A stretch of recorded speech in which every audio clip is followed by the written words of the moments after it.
রাসূল করিম সাল্লাল্লাহু আলাইহি ওয়াসাল্লাম শপথ করেছে, সংকল্প করেছে, কসম খেয়েছে যে এক হামজার প্রতিবাদী, এক হামজার বিকল্পে, এক হামজার প্রতিশোধ স্বরূপ 70 জন কাফেরকে আমরা হত্যা করব। হামজা রাদিয়াল্লাহু তাআলা আনহুকে রাসূল করিম সাল্লাল্লাহু আলাইহি ওয়াসাল্লাম এতটা মহব্বত করতেন। আজ উহুদের ময়দানে বড় একটা কবর দেখা যায়, হামজা রাদিয়াল্লাহু তাআলা আনহুর কবর। ইসলামের এমন শোচনীয় অবস্থা ছিল, এমন কঠিন দারিদ্রতার অবস্থা ওই সময় ছিল। হযরতে হামজা রাদিয়াল্লাহু তাআলা আনহু সকল শহীদদের সর্দার, সাইয়্যিদুশ শুহাদা। হযরতে হামজা রাদিয়াল্লাহু তাআলা আনহু শহীদ হয়ে গেছেন। রাসূল করিম সাল্লাল্লাহু আলাইহি ওয়াসাল্লাম তার কবরের মধ্যে 3 খানা কাপড় তো দূরের কথা, 1 খানা কাপড়ও ছিল না, যেই কাপড়টা পেঁচাইয়া হযরতে হামজা রাদিয়াল্লাহু তাআলা আনহুকে মাটি দিবেন। একটা টুকরা ছিল কাপড়ের, মাথার কাছ দিয়ে ঢাকলে পা বের হয়ে থাকতো, পায়ের কাছ দিয়ে ঢাকলে মাথা বের হয়ে থাকতো। সাহাবারা বললেন যে ইয়া রাসূলুল্লাহ, এই একটা টুকরা কাপড় দিয়ে তো কোনো দিক করা যাচ্ছে না, মাথা ঢাকলে পা বের হয়ে যায়, পা ঢাকলে মাথা বের হয়ে যায়। রাসূল করিম সাল্লাল্লাহু আলাইহি ওয়াসাল্লাম বললেন, আমার চাচাকে তোমরা মাথা ঢেকে দাও। মাথা ঢেকে দিয়া পা খুলে দেওয়া হয়েছে। রাসূল করিম সাল্লাল্লাহু আলাইহি ওয়াসাল্লামের এই কলিজার টুকরা চাচাকে শহীদ করেছিলেন, তার নাম হযরতে ওয়াহশী রাদিয়াল্লাহু তাআলা। রাসূলুল্লাহ সাল্লাল্লাহু আলাইহি ওয়াসাল্লাম সংকল্প করলেন যে আমার চাচাকে যে শহীদ করছে তাকে শুধু না, তার মতো আরো 70 জন কাফেরকে একজনের প্রতিশোধ স্বরূপ আমরা হত্যা করব। আল্লাহ রাব্বুল আলামিনের আলিশান দরবারে শুকরিয়া আদায় করি যে মহান রব্বুল আলামিন আমাদেরকে সাইয়্যিদুল আইয়াম, সপ্তাহের শ্রেষ্ঠতম দিন, জুমার দিন, জুমার নামাজ পড়ার উদ্দেশ্যে আসার, বসার, পবিত্র কোরআন ও হাদিস থেকে আলোচনা করার, শ্রবণ করার তৌফিক দিয়েছেন। সেই মহান রব্বুল আলামিনের আলিশান দরবারে মনের গভীর থেকে শুকরিয়া আদায় করি, বলি আলহামদুলিল্লাহ। কোরআনে কারীমের একটি আয়াত, প্রিয় নবীজি সাল্লাল্লাহু আলাইহি ওয়াসাল্লামের অসংখ্য অগণিত হাদিস থেকে এক টুকরা হাদিস আমি আপনাদের সামনে পাঠ করেছি। আল্লাহ রাব্বুল আলামিন তৌফিক দান করলে এই এক আয়াত ও এক হাদিসের উপর অল্প কিছু আলোচনা পেশ করার ইচ্ছা করেছি। আল্লাহ রাব্বুল আলামিন এই পৃথিবীতে মানব জাতির হেদায়েতের জন্য যুগে যুগে আল্লাহ রাব্বুল আলামিন রিজাল পাঠিয়েছেন, ব্যক্তি পাঠিয়েছেন, মানুষ পাঠিয়েছেন। যুগে যুগে নবী রাসূলদেরকে আল্লাহ তাআলা প্রেরণ করেছেন। পয়গম্বর আলাইহিমুস সালামদেরকে আল্লাহ তাআলা পাঠিয়েছেন। এমন কোন সময় ছিল না, এমন কোন যুগ ছিল না, এমন কোন সময়কাল অতিবাহিত হয় না ইতিপূর্বে যে সময়ের মধ্যে, যে যুগের মধ্যে কোন নবী রাসূল এবং তাদের বিধি নিষেধ, দিক নির্দেশনা ছিল না। আল্লাহ রাব্বুল আলামিন এই পৃথিবীর মানুষদেরকে হেদায়েত নেওয়ার জন্য, এই পৃথিবীর মানুষদেরকে আল্লাহ পর্যন্ত পৌঁছার জন্য, সকল রাস্তা বলে দেওয়ার জন্য পৃথিবীতে সব সময় নবী রাসূলদেরকে প্রেরণ করেছেন। যুগে যুগে শুরুটা হযরতে আদম আলাইহিস সালাম থেকে হয়েছে, শেষটা আখিরুন নবী, সর্বশেষ নবী খাতামুন নবিয়্যিন হযরত মুহাম্মদ মুস্তাফা সাল্লাল্লাহু আলাইহি ওয়াসাল্লামের মাধ্যমে হয়েছে। ইতিপূর্বের সকল আম্বিয়া কেরাম, নবী রাসূলদের সময় নির্দিষ্ট ছিল। এক নবী পৃথিবীতে আসার পরে, তার ইন্তেকালের পরে পরবর্তী নবী পৃথিবীতে আসার আগ পর্যন্ত ওই আগের নবীর বিধিবিধান চলত। এক নবী পৃথিবী থেকে বিদায় নেওয়ার পরে পরবর্তীতে নবী আসার আগ পর্যন্ত আল্লাহ রাব্বুল আলামিন যিনি বিদায় নিলেন তার বিধিবিধানকেই বলবৎ রাখতেন, যতক্ষণ না নতুন কোন পয়গম্বর, নতুন কোন নবী, নতুন কোন রসুল, নতুন কোন বিশেষ ব্যক্তি আল্লাহ তাআলা না পাঠাইবেন। যখন আবার নতুন কেউ দুনিয়াতে আসতো, হযরতে আদম আলাইহিস সালামের ইন্তেকালের পরে এবং আল্লাহ রাব্বুল আলামিন নবীকে শেষ নবী হিসাবে পৃথিবীতে পাঠিয়ে এই যে একটা ধারা বর্ণনা ছিল, সিস্টেম ছিল যে এক নবী আসলে অন্য নবীর বিধান রহিত হয়ে যায়, এই সিস্টেমটাকে আল্লাহ তাআলা চিরতরে বন্ধ করে দেয়।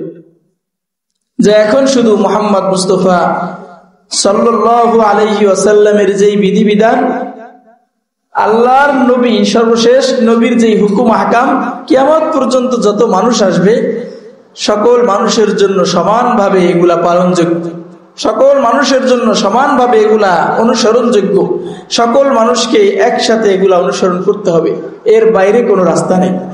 সুবহানাল্লাহ। তা আমরা এমন সৌভাগ্যবান উম্মত,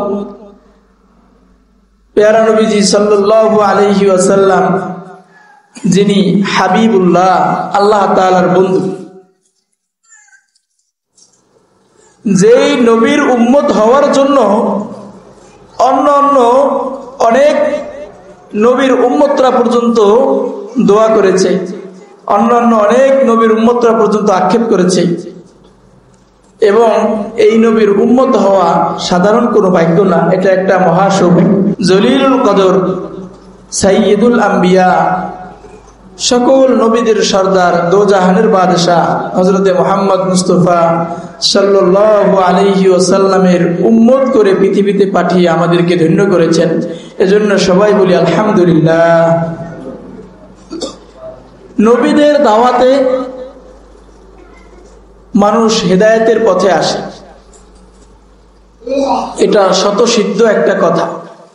নবীরা দাওয়াত দিলে এই দাওয়াতের একটা আসর সরাসরি পড়ে, আজ হোক কাল হোক তার গলায় হেদায়েতের মালা উঠেই ওঠে। কিন্তু আখির নবী সাল্লাল্লাহু আলাইহি ওয়াসাল্লামের পৃথিবী থেকে বিদায় নেওয়ার পর নবী তো সরাসরি কাউকে দাওয়াত দিতে পারবেন না। নবী পৃথিবীতে সরাসরি বিদ্যমান নাই। এখন আল্লাহ তাআলার বান্দাদেরকে আল্লাহ তাআলা কাদের মাধ্যমে হেদায়েতের পথ দেখাবেন? আল্লাহ রাব্বুল আলামিন রাসূল করিম সাল্লাল্লাহু আলাইহি ওয়াসাল্লাম বলে গেছেন, ইন্নাল উলামা ওয়ারাসাতুল আম্বিয়া, আলেমগণ এরা নবীর ওয়ারিস। যেহেতু আলেমগণ নবীর ওয়ারিস, সুতরাং আলেমগণ এখন মানুষদেরকে হেদায়েতের পথ দেখাবে। এরপরও রব্বুল আলামিন সরাসরি অনেক সময় নিজেই বান্দাদেরকে জজব করেন। আল্লাহ রাব্বুল আলামিনের আকর্ষণ, আসমানি ফয়সালা কোন মানুষের ব্যাপারে অনেক সময় সরাসরি হয়ে যায়, কোন মানুষের মাধ্যম লাগে না, কোনো কিছুর মাধ্যম লাগে না, সরাসরি আল্লাহ রাব্বুল আলামিন গায়বী ভাবে আকর্ষণ করে হেদায়েতের চাদর তার বিছায়া দেয়। সুবহানাল্লাহ।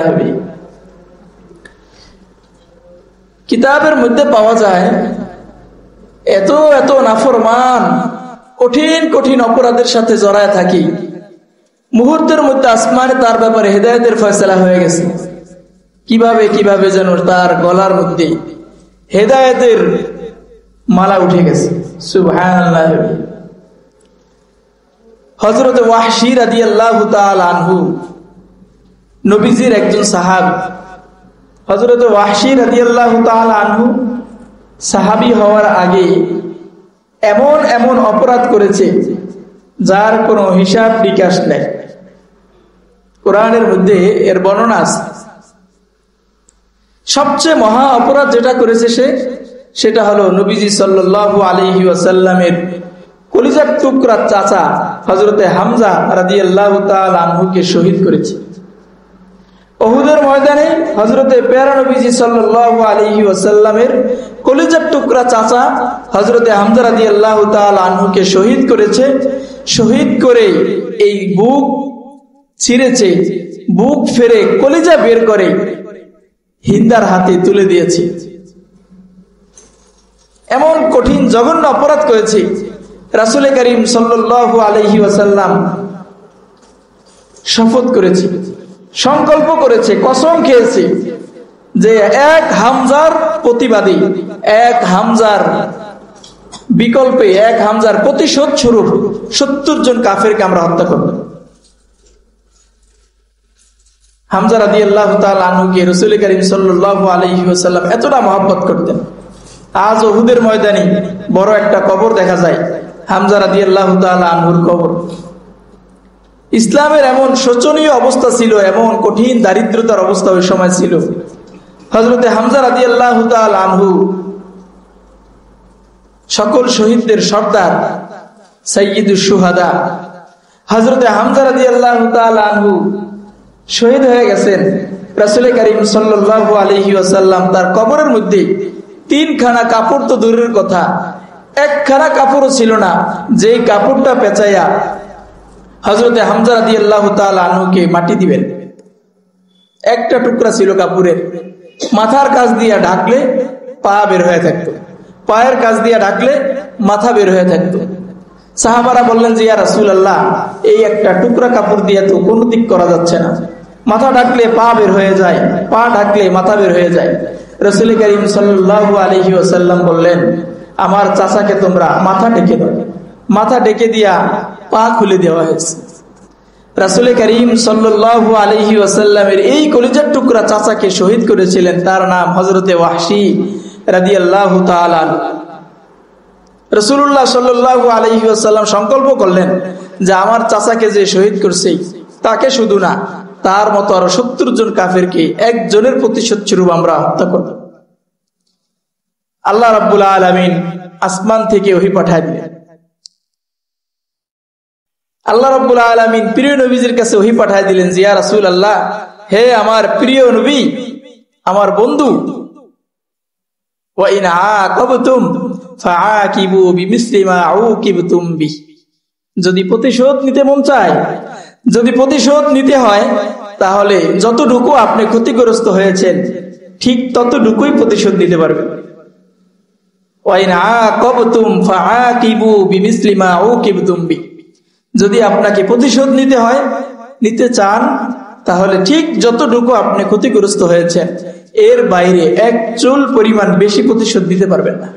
সুবহানাল্লাহি ওয়া বিহামদিহি। ওয়ালা ইন সাবারতুম লাহুয়া খায়রুল লিস-সাবিরিন।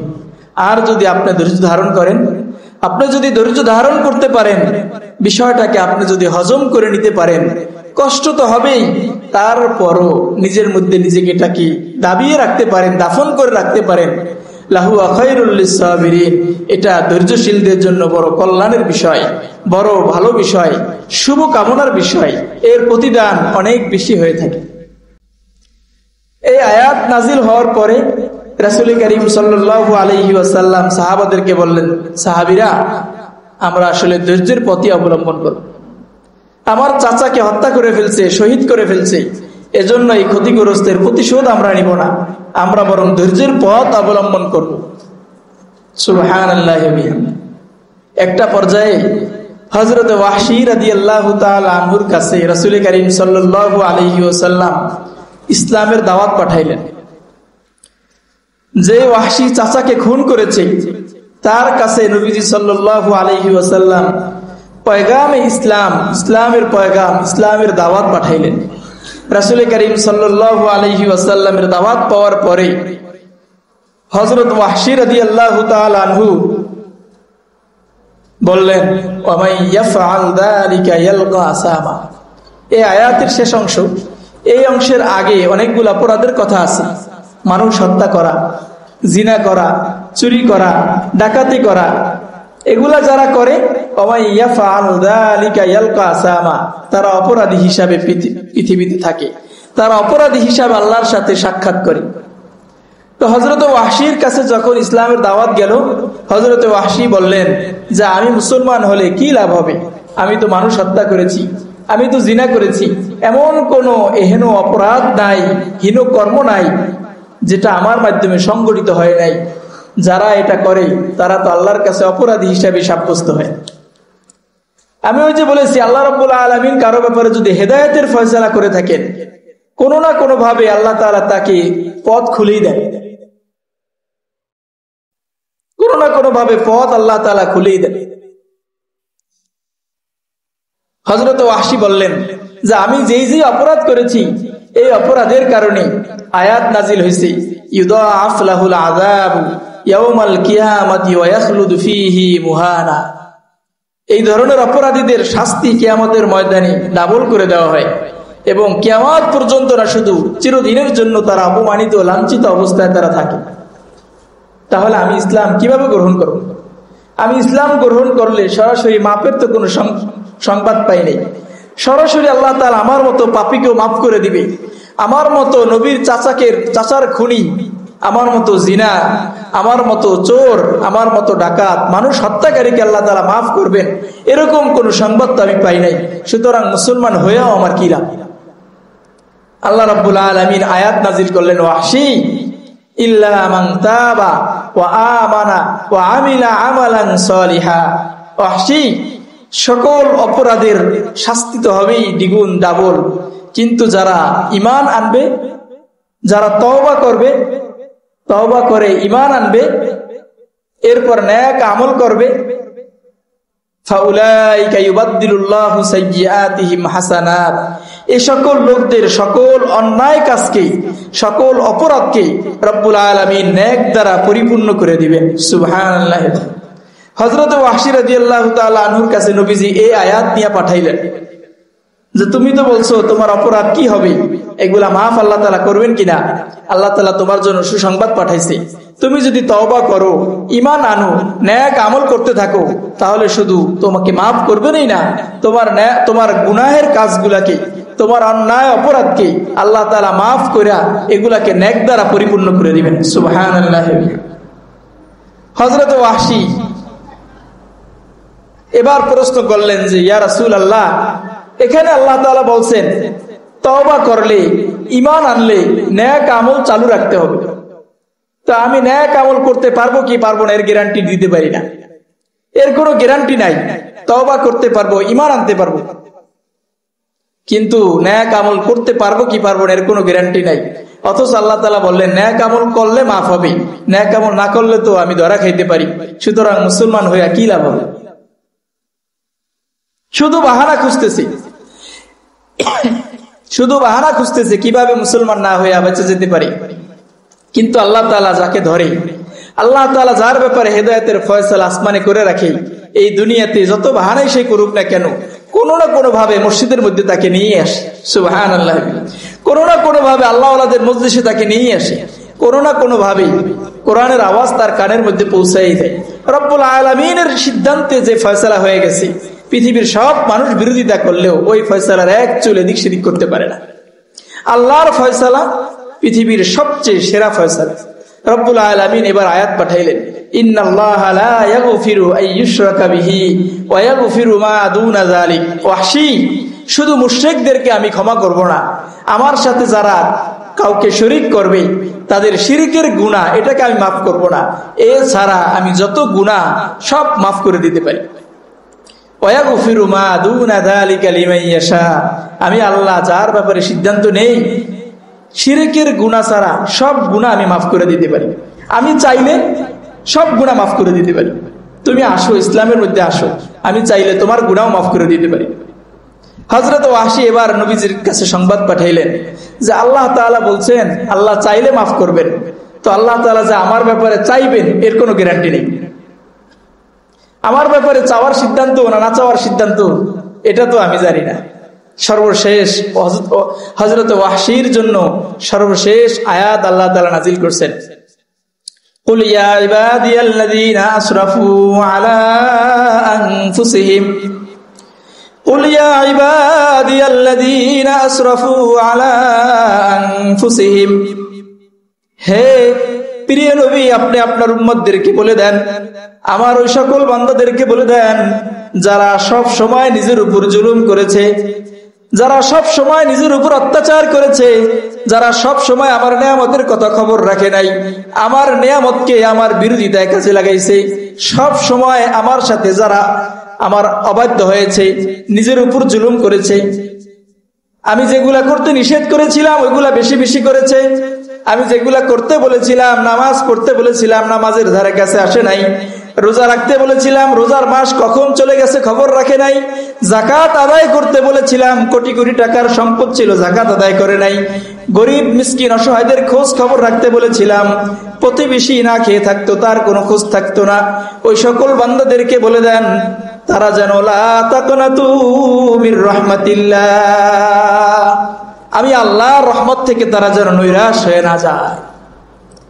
পৃথিবীর সব কিছু থেকে নৈরাশ হওয়া যায়, পৃথিবীর সব কিছু থেকে হতাশ হওয়া যায়, একমাত্র যার থেকে হতাশ হওয়া যায় না সেটা হলো আল্লাহর রহমত। আল্লাহর রহমত, লা তাকনাতু মির রাহমাতিল্লাহ ইন্নাল্লাহা ইয়াগফিরুয যুনুবা জামিআ, আমি আল্লাহ সকল বান্দাদের সবগুলা গুনাহ মাফ করে দিতে পারি। সুবহানাল্লাহ। ইন্নাহু হুয়াল গফুরুর রহিম, আমি তো ক্ষমাশীল দয়াবান। এই আয়াত যখন হযরত ওয়াহশী শুনলো, সাথে সাথে ইসলাম গ্রহণ কইরা সৌভাগ্যবানদের তালিকায় চলে আসলো। এরপর রাসূল করিম সাল্লাল্লাহু আলাইহি ওয়াসাল্লাম হযরত ওয়াহশীকে বললেন, ওয়াহশী, তোমাকে তো আল্লাহ তাআলা কত বাহানা তুমি করলা, ইসলামের মধ্যে আসবা না, কিন্তু আল্লাহ তাআলা তোমার ব্যাপারে সিদ্ধান্ত রেখেছিলেন। আমি বলেছিলাম তোমার প্রতিশোধ নিতে, তোমাকে প্রতিশোধ নিতে। আল্লাহ তাআলা বলেছিলেন সবর করলে প্রতিদান ভালো হবে। আজকে তুমি ইসলামের মধ্যে আসছো, শোনো, তুমি আমার কাছে একটু কম কম আইসো। তোমাকে দেখলে আমি আমার চাচার কথা মনে পড়ে যায়, তোমার হাতেই আমার চাচার খুন হয়েছে, আমার চাচার রক্তে তোমার হাত রঞ্জিত, যদিও তুমি ইসলাম গ্রহণ করে ফেলেছো, সৌভাগ্যবানদের তালিকায় চলে আসছে তোমার নাম, কিন্তু তোমাকে দেখলে আমি আমার চাচার কথা ভুলতে পারি না, অটোমেটিক মনে পড়ে যায়, তুমি একটু আমার কাছে কম কম আইসো। হযরত ওয়াহশী রাদিয়াল্লাহু তাআলা আনহু নবীর এই কথা শোনার পরে দূরে দূরে থাকি। হযরত আবু বকর সিদ্দিক রাদিয়াল্লাহু তাআলা আনহুর শাসনামলে মিথ্যা নবুয়ত দাবি করে মুসাইলামাতুল কাজ্জাব যখন নবী হওয়ার ঘোষণা দিল, হযরত ওয়াহশী মনে মনে ভাবলো, এবার আমার জন্য একটা চান্স আসছে, এবার আমার জন্য একটা চান্স আসছে। ইসলামের মধ্যে শ্রেষ্ঠ মানুষ, দামি মানুষ, নবীজির চাচা হযরত হামজাকে আমি শহীদ করেছিলাম, সেই প্রতিশোধ নেওয়ার সুযোগ আমার আসছে। ইসলামের মধ্যে যত দামি মানুষ আমি শহীদ করেছি, এখন এটা আমি আমার কাফের অবস্থায় করেছি। মুসলমান হইয়া নবীর সবচেয়ে বড় দুশমন, মিথ্যা নবুয়ত দাবিদার মুসাইলামাতুল কাজ্জাবকে যদি আমি হত্যা করতে পারি, তাহলে কোন রকম মনকে একটু সান্ত্বনা দিতে পারবো। আল্লাহ রাব্বুল আলামিন সিস্টেমও করে দিলেন। আল্লাহ রাব্বুল আলামিন চান না দুনিয়াতে তার কোনো বান্দা তওবা করলে, ইস্তিগফার করলে, গুনাহের কথা মনে করে মনের মধ্যে সামান্য একটু কষ্ট পায়। আমার আপনার সাথে কেউ কোন অপরাধ করলে মাফ করে দিলেও পরে সুযোগে সময়ে সময়ে এগুলো আমরা মনে করাই কি করাই না, মাফ করে দিছি, সব শেষ, তারপরে 2 বছর পর আবার সে আটকে পড়ছে। আমরা বলি না যে তুমি আগে ওইরকম একটা ঘটনা ঘটাইছিলা, আজকে কিভাবে আবার এটা করলা? রব্বুল আলামিন বলেন যে না, আমার সাথে তুমি 1000 অপরাধ করেছো, আমি আল্লাহ মাফ করে দিয়েছি, মাফ করে দিয়েছি তো দিয়েছি, এটা নিয়ে তুমি কোনোদিন যাতে চিন্তিত না হও, তোমার কোনো টেনশন পেরেশানি না হয়, এই ব্যবস্থাও আমি আল্লাহ করে নিই। এজন্য ওই সময়ের মধ্যে অনেক বীর বাহাদুররা বেঁচে থাকতেন। হযরতে খালিদ ইবনে ওয়ালিদ, হযরত আবু বকর, ওমর, ওসমানের মতো বীর বাহাদুররা বেঁচে থাকতেও মুসাইলামাতুল কাজ্জাব নামীয় মিথ্যা নবুয়ত দাবিদার এই কুখ্যাত লোককে হত্যা করার জন্য হযরতে ওয়াহশী রাদিয়াল্লাহু তাআলা আনহুকে আল্লাহ তাআলা বেছে নিলেন, কবুল করলেন। এজন্য হযরত ওয়াহশী মুসাইলামাতুল কাজ্জাবকে হত্যা করার পরে উনি বলতেন যে আমি ইসলামের মধ্যে থাকা অবস্থায় মুসলমানদের সবচেয়ে বড় শত্রুকে হত্যা করেছি, কাফের অবস্থায় থাকা অবস্থায় মুসলমানদের সবচেয়ে প্রিয় মানুষকে আমি হত্যা করেছি। কোন রকম সান্ত্বনা নিজের মধ্যে দিতে পারতেন।